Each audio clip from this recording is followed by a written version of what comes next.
두려움 없는 믿음이라는 제목으로 계속해서 말씀을 증거하고 있습니다. 오늘은 시련에 대한 두려움이라는 제목으로 하나님의 말씀을 증거하도록 하겠습니다. 여러분, 놀이동산에 다녀오신 적이 있습니까? 우리 주변에 롯데월드, 또 에버랜드 갈 곳이 참 많이 있습니다. 저는 놀이동산에서 놀이기구 타는 것을 별로 좋아하지 않습니다. 특히 놀이기구 중에도 롤러코스터라고 불리는 바이킹, 익스프레스, 번지드롭, 자이로드롭, 자이언트 스윙, 이름도 어려워요. 여러분, 아주 싫어합니다. 이런 기구들은 굉음을 내고 고속으로 질주하며 천천히 올라갔다가 갑자기 떨어뜨리고 심장이 멎을 듯 두려움을 주는 놀이기구입니다. 제가 롤러코스터를 싫어하는 몇 가지 이유가 있습니다. 저는 태생적으로 조심스러운 성격이고 모험을 즐기지 않는 사람입니다. 그러나 가장 큰 이유가 있습니다. 과거 좋지 않은 기억 때문입니다. 저는 과거에 이런 놀이기구를 타야만 했던 때가 있었습니다. 대학 2학년 때 만난 여자친구와 데이트를 하게 되었는데 서울 어린이 대공원에 갔습니다. 청룡열차를 탔어요. 아이고, 두려웠지만 무난히 잘 견디었습니다. 그날 놀이기구는 거기서 끝나지 않았습니다. 여자친구는 저의 담력과 용기를 시험하려는 듯 바이킹을 타자고 저를 유혹했습니다. 저는 바이킹이 그렇게 무서운 놀이기구인지 몰랐습니다. 배멀미가 날 것 같았고 심장을 조여오는 그 두려움은 얼굴이 사색이 되게 만들었어요. 이전에 만났던 교회 여자 친구들과는 회전목마를 탔어요. 회전그네를 타고 범퍼카를 주로 탔기 때문에 전혀 놀이기구가 두렵지가 않았었습니다. 즐거웠습니다. 제가 특히 두려웠던 이유가 있습니다. 여자친구는 이 바이킹이 최고점에 올라갔을 때 손을 흔들고 마치 천국에 온 듯 환호성을 질렀습니다. 그리고 저한테 따라해보라는 거예요. 그날 이후로 저는 놀이기구를 영원히 떠나게 되었습니다. 그런데 그 여자친구는 죽음이 갈라놓을 때까지 떠날 수 없는 제 아내가 되고 말았습니다. 여러분, 중요한 것은 그날 놀이기구에서 두려움을 줄이는 한 가지 방법을 저는 터득하게 되었다라는 거예요. 그 방법이 무엇일까요? 눈을 감는 것이 아닙니다. 머리를 가지랑이 사이로 쳐박는 것도 아니었습니다. 먼 곳을 바라보는 것도 아닙니다. 두려움을 줄이고 두려움을 이기려면 눈 앞에 있는 의자를 뚫어지게 쳐다봐야 한다는 것을 깨달았습니다. 흔들리지 않고 고정된 것에 초점을 맞춰야 한다는 것을 저는 배웠습니다. 이것이 오늘 베드로가 적용한 두려움을 이기는 시련에서의 교훈이라고 말할 수 있습니다. 베드로는 이 교훈을 무서운 놀이기구가 아니라 작은 어선에서 터득했던 것입니다. 오늘 본문은 이렇게 기록하고 있음을 보게 됩니다. 다 같이 읽어볼까요? 예수께서 즉시 제자들을 재촉하사 자기가 무리를 보내는 동안에 배를 타고 앞서 건너편으로 가게 하시고 배가 이미 육지에서 술이나 떠나서 바람이 거스름으로 물결로 말미암아 고난을 당하더라. 아멘. 갈릴리 호수는 바다같이 넓은 호수입니다. 남북으로 22km, 그리고 동서로 12km의 바다 같은 호수입니다. 따라서 계절에 갑작스런 폭풍이 불어오고 파도가 몰아치기도 합니다. 제자들이 배를 탔을 때 잔잔하던 호수에 바람이 거세게 불고 파도가 일기 시작을 했습니다. 인생은 고난의 바다, 고해라고 불리웁니다. 바다와 바람은 인생의 시련을 표현하는 대표적인 단어라고 말할 수 있습니다. 여러분, 온갖 시련에 두려워하는 것은 없습니까? 직장의 과도한 업무와 스트레스에 혹시 시련을 당하고 계시지는 않습니까? 우리 장로님의 기도처럼 기업이 큰 어려움 가운데 있습니다. 돌파구가 별로 없다고 그래요. 물가 오름과 불경기에서 오는 스트레스에 빠져 계시지는 않습니까? 부채 때문에 시련을 당하고 계시지는 않습니까? 갑자기 불어닥친 청천벽력 같은 질병으로 시련을 당하고 계시지는 않습니까? 자녀들의 입학과 취업이 큰 시련이 되는 가정이 있습니다. 자녀들의 결혼으로 말미암은 시련을 가지고 그것이 큰 어려움인 가정도 있습니다.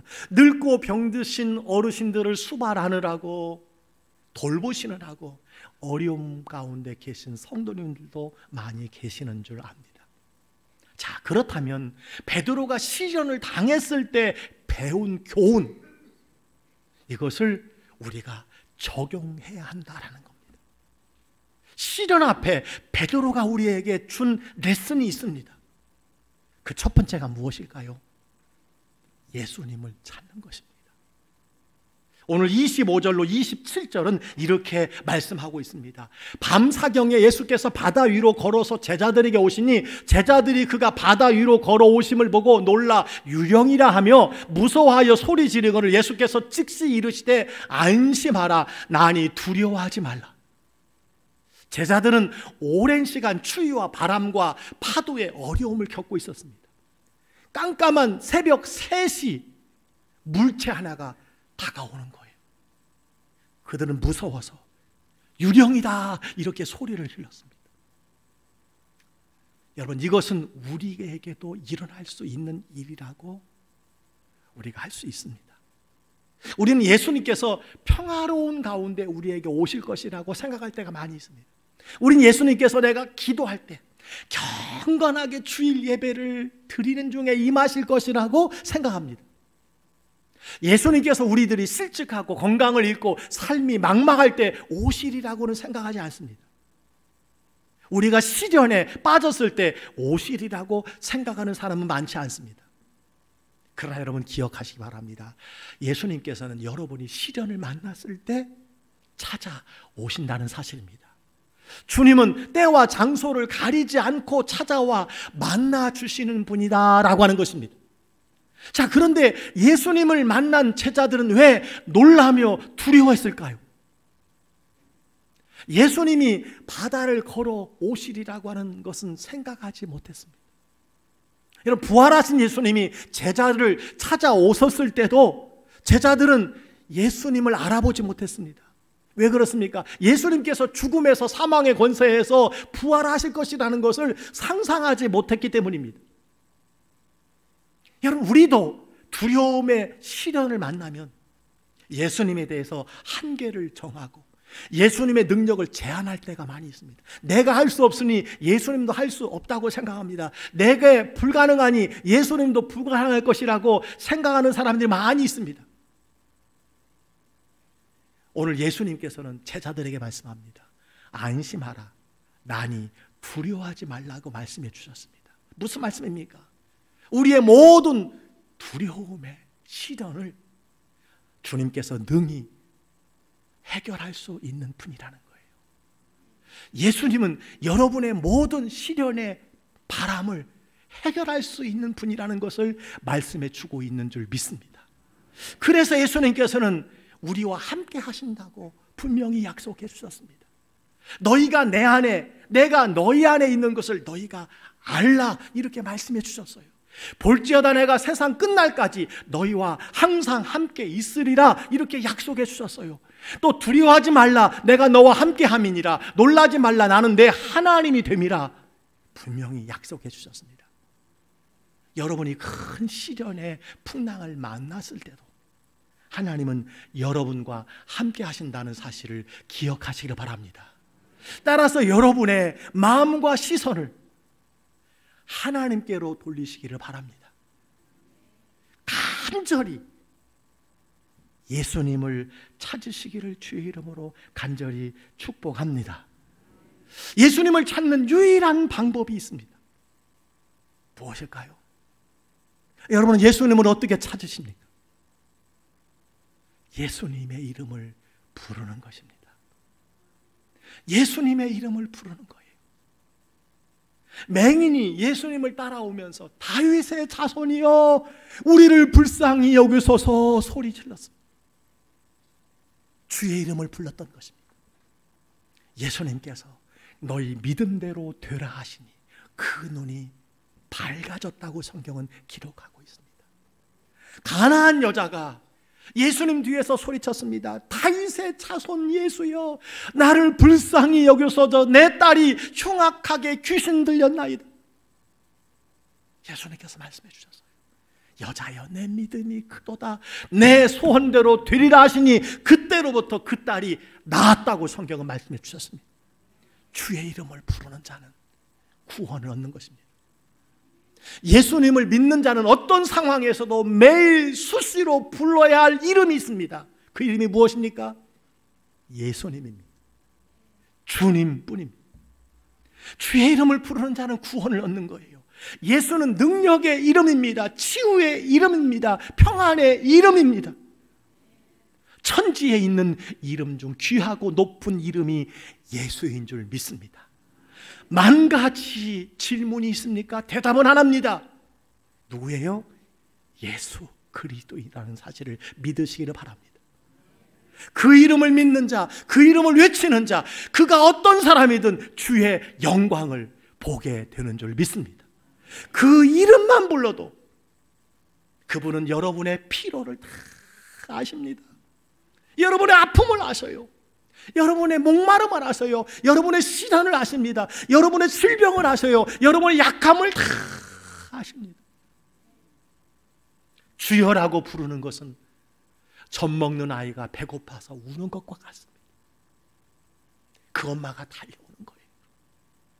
무너져 내린 건물 더미에서 나 여기 있어요. 나 여기 있어요. 나 살려주세요. 구조를 요청한 것과 같은 것이 주여 예수님의 이름을 부르는 것입니다. 동영상 하나를 시청하시겠습니다.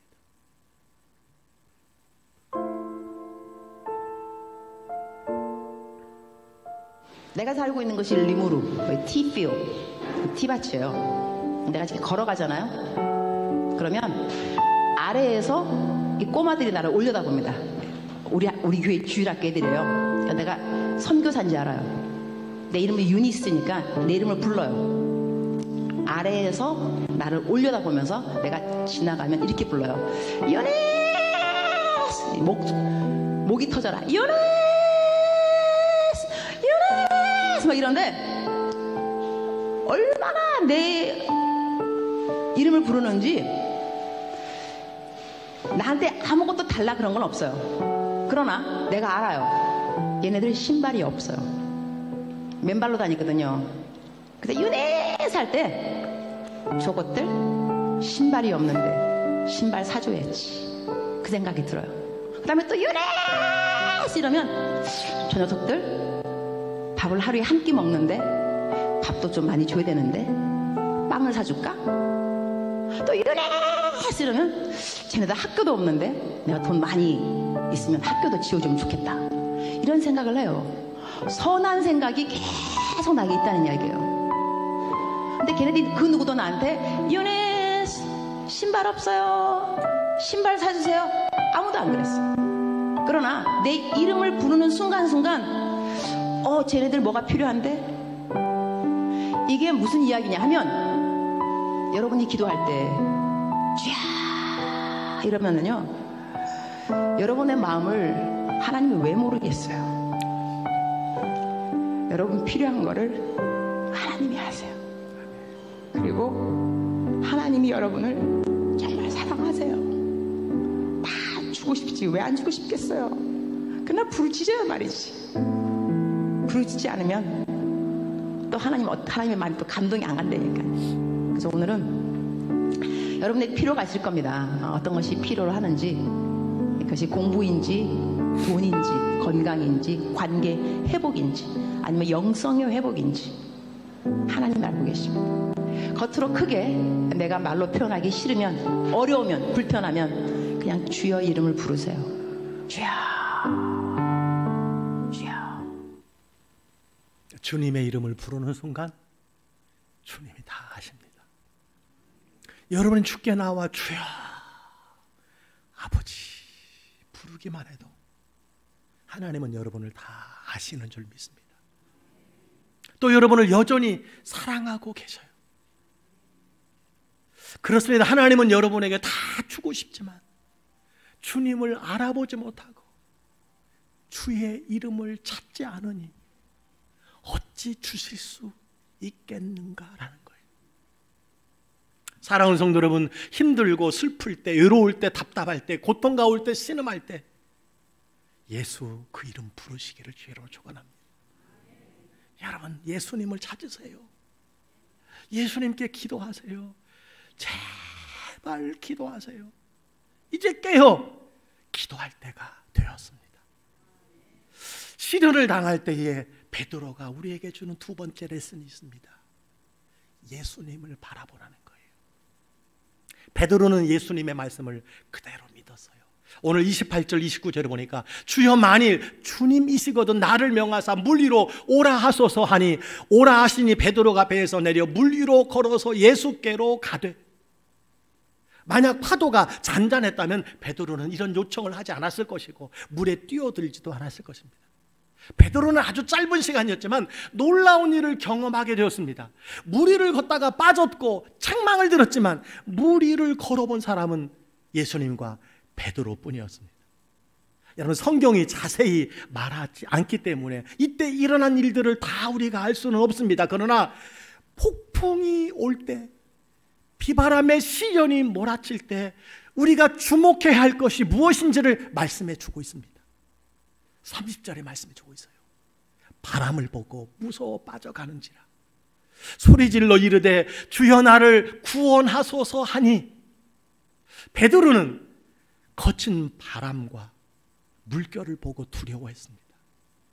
예수님을 보다가 바람을 보기 시작했고 곧 물에 빠져들기 시작했다라고 하는 것입니다.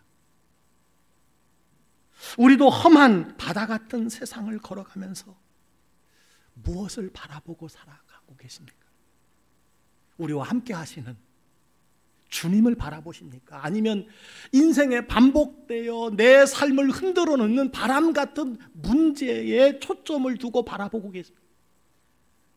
우리가 예수님보다 바람을 보고 믿음이 약해질 때 세상에 빠져 들어가게 된다는 거예요.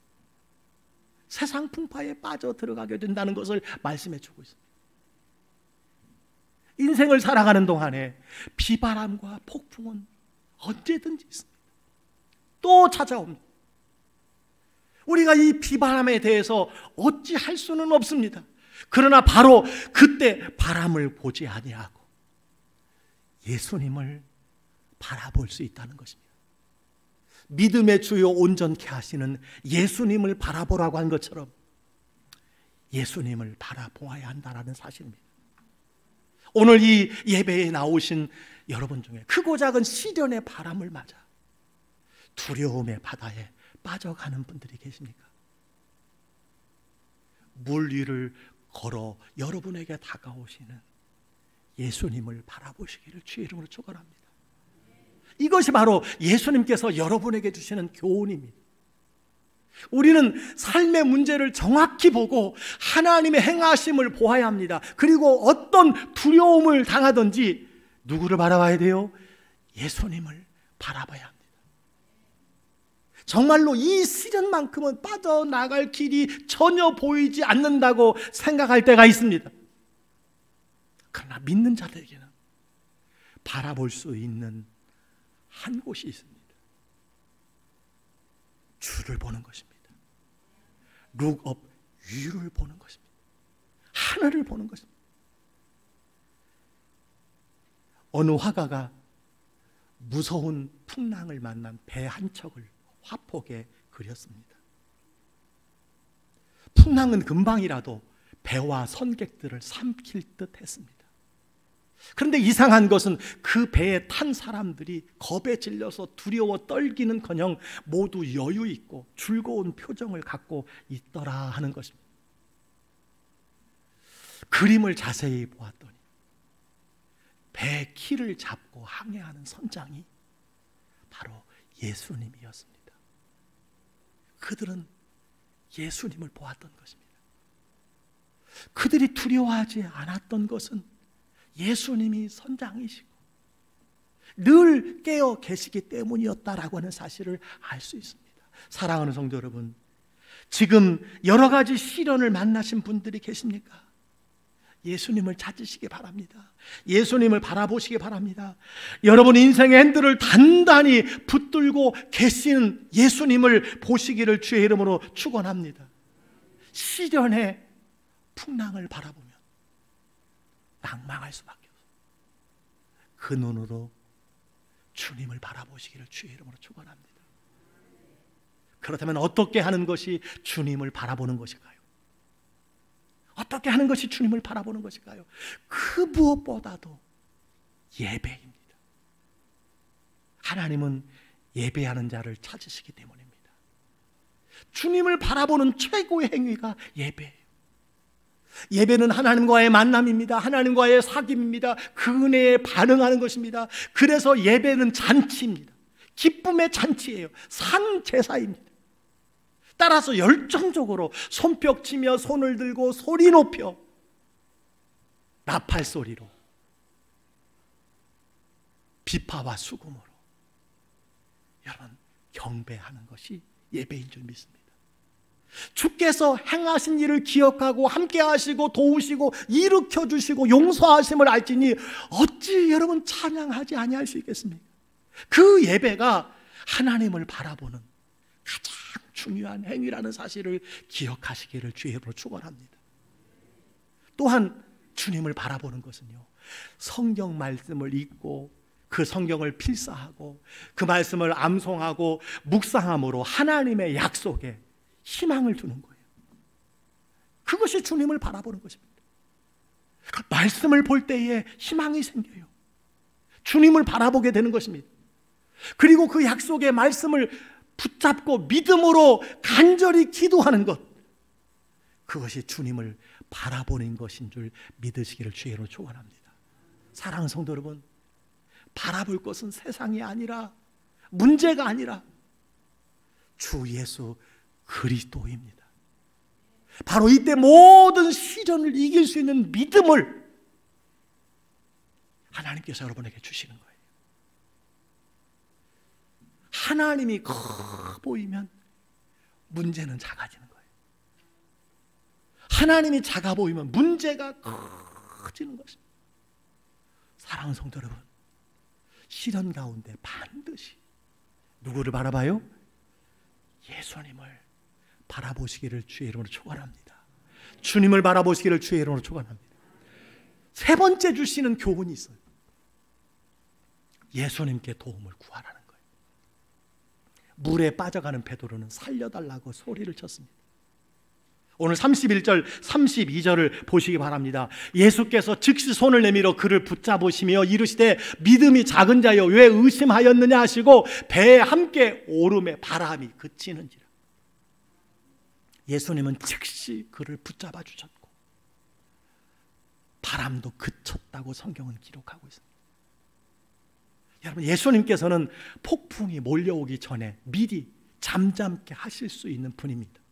예수님은 베드로가 살려달라고 소리치지 않아도 능히 건지실 수 있는 분입니다. 그러나 예수님은 그렇게 하지 않았습니다. 왜 그렇게 하지 않았습니까?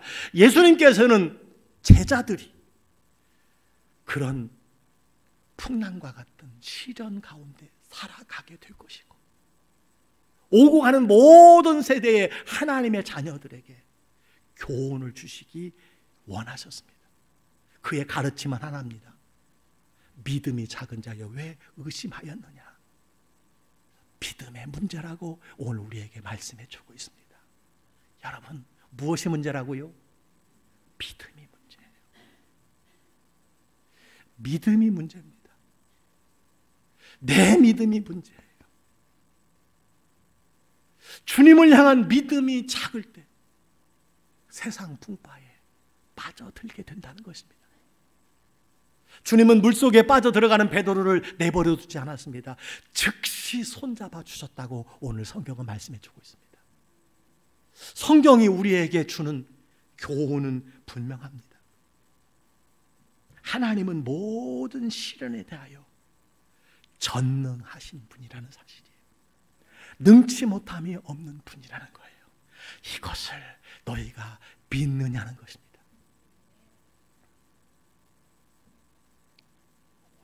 하나님은 홍해를 가르셨어요. 사자의 입을 봉하셨습니다.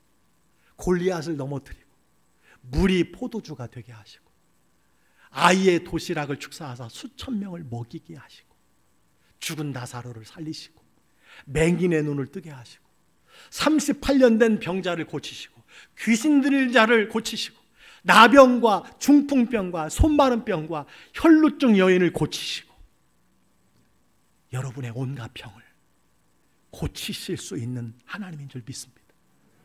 바람을 잔잔케 하셨습니다. 여러분 어떤 시련 가운데 계십니까? 예수님을 간절히 찾으시길 바랍니다. 누구를 찾아요? 예수를 찾아요. 그리고 주님을 바라보세요.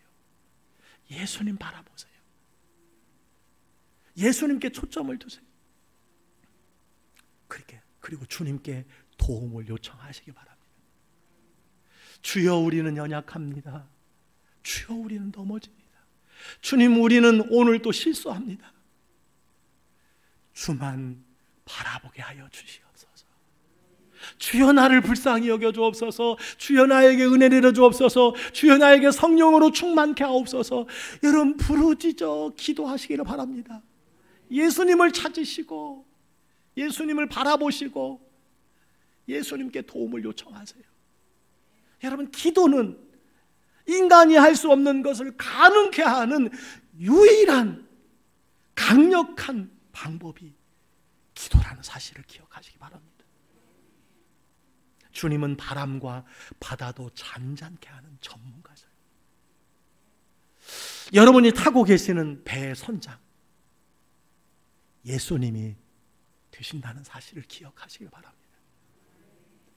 성도 여러분, 시련 때문에 두려워하신다면 오늘 베드로의 레슨을 기억하시기 바랍니다.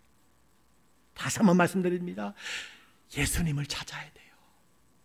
주여, 예수님, 아버지, 그 이름을 부르기만 해도 다 아신다고 그랬어요. 예수님을 바라보세요.